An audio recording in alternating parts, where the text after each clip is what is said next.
going on, Packer fans? Welcome into the Green Bay Packers Report. My name is Joey Petersen, hitting you guys with an at-home video because we got some breaking news, and that is Matt LaFleur has officially been extended, and General Manager Brian Gute is very close to being extended as well.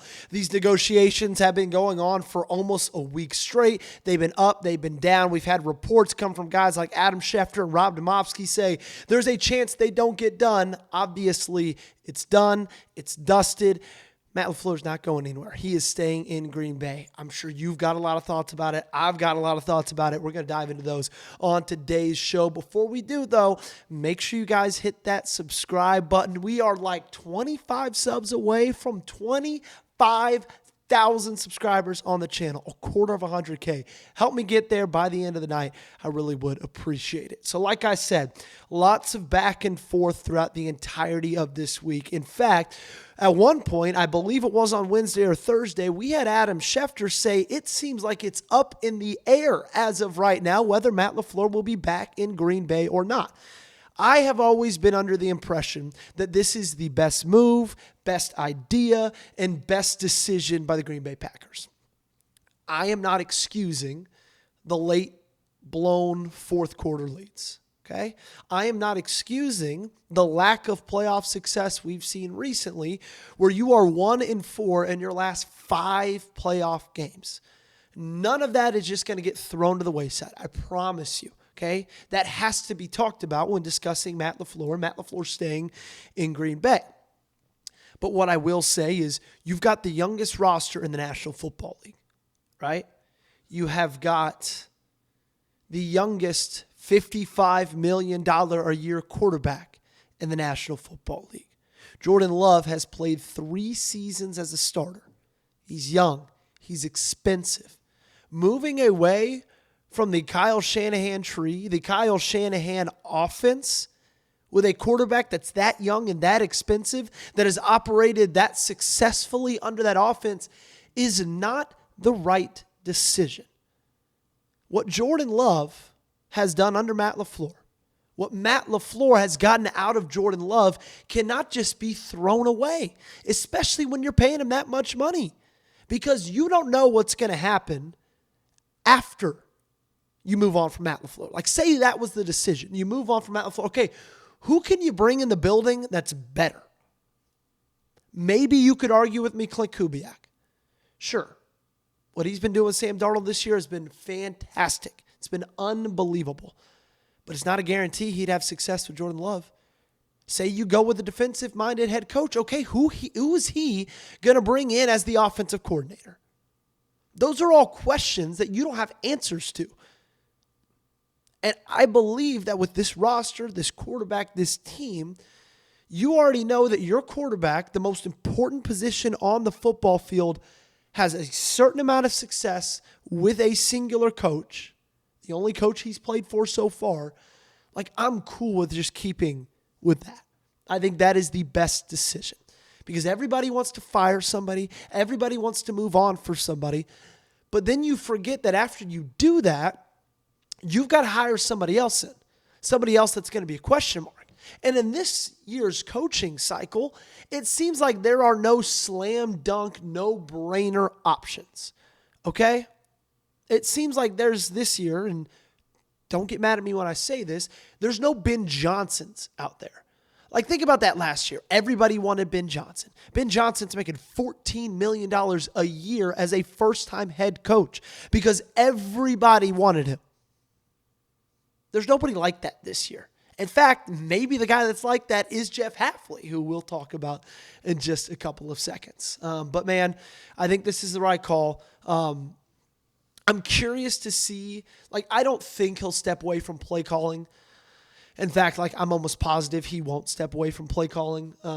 But, you can't ignore the stuff that's gone wrong. That has all got to get fixed. The late blown leads, the choking in the fourth quarter. It's the reason you're not playing tonight. It's the reason you're not playing tomorrow because you couldn't finish out that ball game. And I think that as Matt LaFleur and Jordan Love grow and mature together, that is all going to work itself out. Now, it's funny, when I did talk about them moving on from Matt LaFleur, I was always under the yoke and under the suggestion that if you do that, then trade him. Don't just fire him. Don't just move on from him. I would have been decently okay with a trade. I still wouldn't have preferred it, but I would have been decently okay with it. That would have been a decent silver lining for me at least. But man, again, you might disagree with me. A lot of you probably do. I think this is the right decision.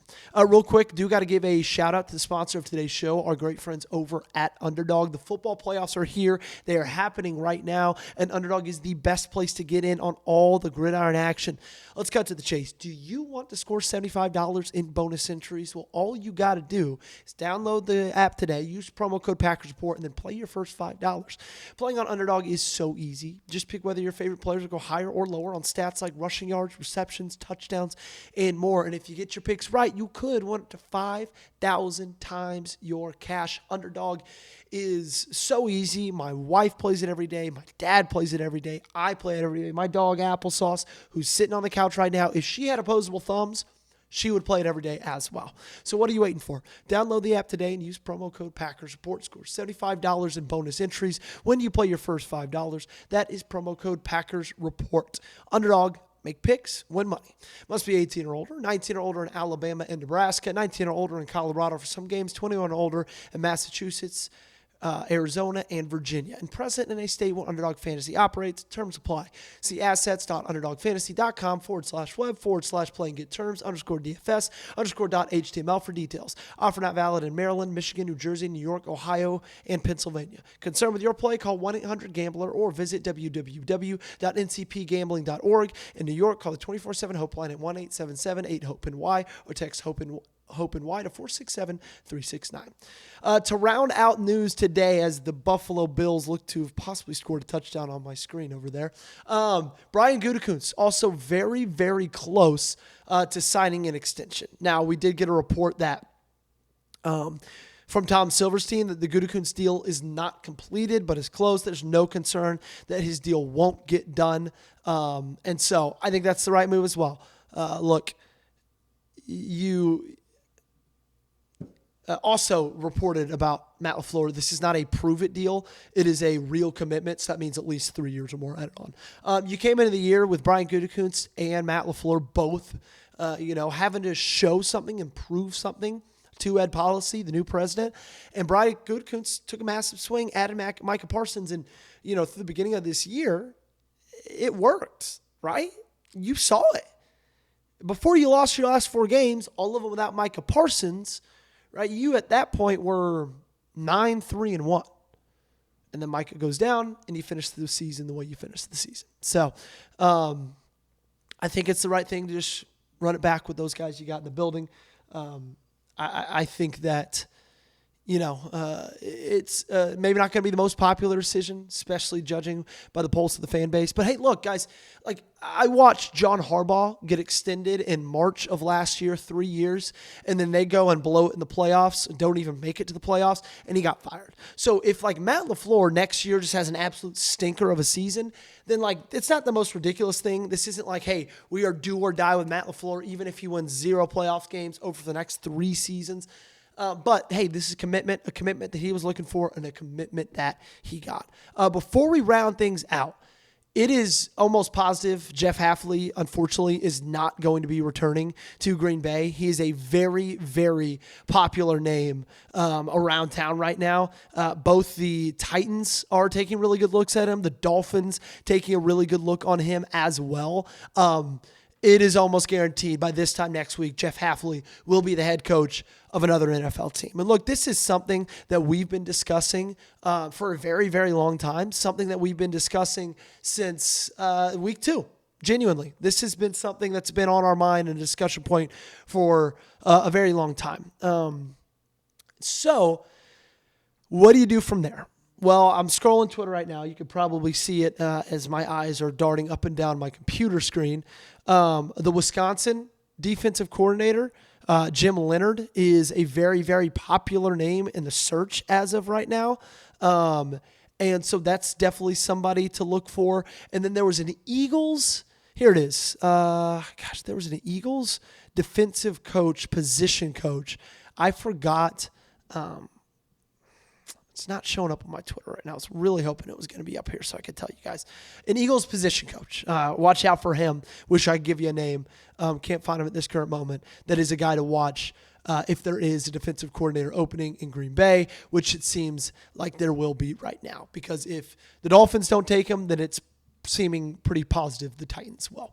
Okay, that's going to do it for today's show. We'll be back tomorrow with an in-studio video. We'll be back over the week, of course. Make sure you guys subscribe. We'll see you next time.